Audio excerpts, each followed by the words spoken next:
2026 এ YouTube এর ৪ টে নতুন আপডেট এসছে। আপডেটগুলো খুবই ইম্পোর্টেন্ট এবং ভালো আপডেট। তো আপডেটগুলো কি, কি সেটা তোমাদের সাথে শেয়ার করি।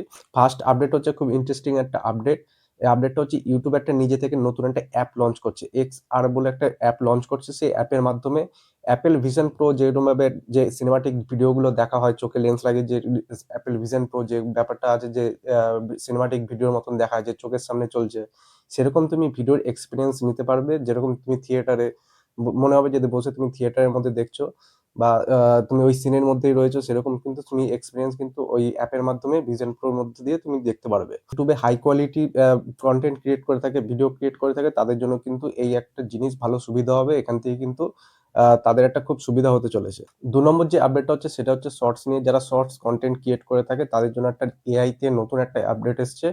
সেখানে তুমি এআই দিয়ে তোমার শর্টস এর মধ্যে তুমি এআই দিয়ে যেকোনো অ্যানিমেল বা কোনো কার্ডস যেকোনো জিনিস তুমি কিন্তু এআই এর মাধ্যমে ওই শর্টস এর মধ্যে তোমার ভিডিওর মধ্যে কিন্তু তুমি এড করতে পারবে। বা তোমার শর্টস ভিডিওটাকে তুমি নিজের মতন করে যে কার্টুনের মতন করে ভিডিওটা বানিয়ে দিলে বা কোনো অ্যানিমেশন বা কোনো কিছু বা 3D কোনো কার্টুন সেরকমও কিন্তু তুমি ক্রিয়েট করতে পারবে এআই এর মাধ্যমে। এআই কিন্তু এইভাবে সেখানে কিন্তু কাজ করতে পারবে। অটোমেটিক্যালি তুমি কাজ করতে পারবে। ওখানের মধ্যে YouTube এর মধ্যেই কিন্তু এই কাজটা হয়ে যাবে। তো যারা শর্টস নিয়ে যারা কাজ করে থাকো তাদের কিন্তু এই জিনিসটা কিন্তু খুব একটা ভালো ইন্টারেস্টিং জিনিস হবে। এরপরে হচ্ছে মনিটাইজ নিয়ে দুটো আপডেট আছে। মনিটাইজ যে আপডেট সেটা ফার্স্ট যে আপডেটটা হলো কমিউনিটি গাইডলাইনস এর মধ্যে কিছু, কিছু পলিসি আছে। পলিসির মধ্যে ফায়ার আর্মস বলে একটা পলিসি আছে। Fire arms policy. সেখানে হচ্ছে তুমি আগে কিরকম ছিল সেটা আরো ইজি হয়ে গেছে। আগে ছিল কি যে তুমি কোনো গান নিয়ে ভিডিও বানাতে পারবে না। যেকোনো গান বা কোনো এরকম গান নিয়ে রিভিউ করা, বন্দুক নিয়ে রিভিউ করা, এগুলো ফায়ার করা, এগুলো তুমি ভিডিও করার মধ্যে কিন্তু অনেক রকম পলিসি ছিল। সেগুলো কিন্তু আরেকটু ইজি হয়ে গেছে। 30 রাউন্ডের যে আ আ পিস্তলগুলো হয়ে থাকে বা বন্দুক হয়ে থাকে সেগুলো তুমি রিভিউ করতে পারবে।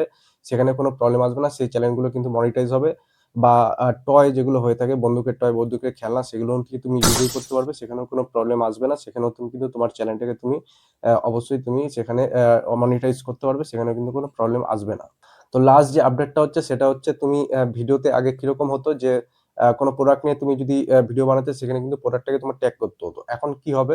তুমি যদি প্রোডাক্টের কোনো বা ভিডিও বানিয়ে থাকো বা কোনো আ পার্টিকুলার কোনো জায়গায় গিয়ে তুমি ভিডিও বানাচ্ছ, যে লোকেশনটা তুমি দেখাচ্ছ সেই লোকেশনের ট্যাগ কিন্তু অটোমেটিক্যালি YouTube এর যে একটা মেশিং সিস্টেম আছে অ্যালগরিদম, যে মেশিং সিস্টেমে কিন্তু অটোমেটিক্যালি ট্যাগ করে দেবে। আমি একটা কোনো প্রোডাক্ট নিয়ে ভিডিও বানাচ্ছি। সেই প্রোডাক্টের ট্যাগ কিন্তু আমার নিজে থেকে করতে হবে না। সেটা কিন্তু YouTube অ্যালগরিদম কিন্তু অটোমেটিক্যালি সেই মেশিনের দ্বারা কিন্তু অটোমেটিক্যালি সেই ভিডিওর মধ্যে ট্যাগ করে দেবে। সেখান থেকে কিন্তু যদি কেউ পারচেজ করে থাকে সেই ট্যা আ আ প্রোডাক্ট যদি পারচেজ করে থাকে সেখানে কিন্তু তুমি পার্সেন্টেজ সেখান থেকেও পাবে।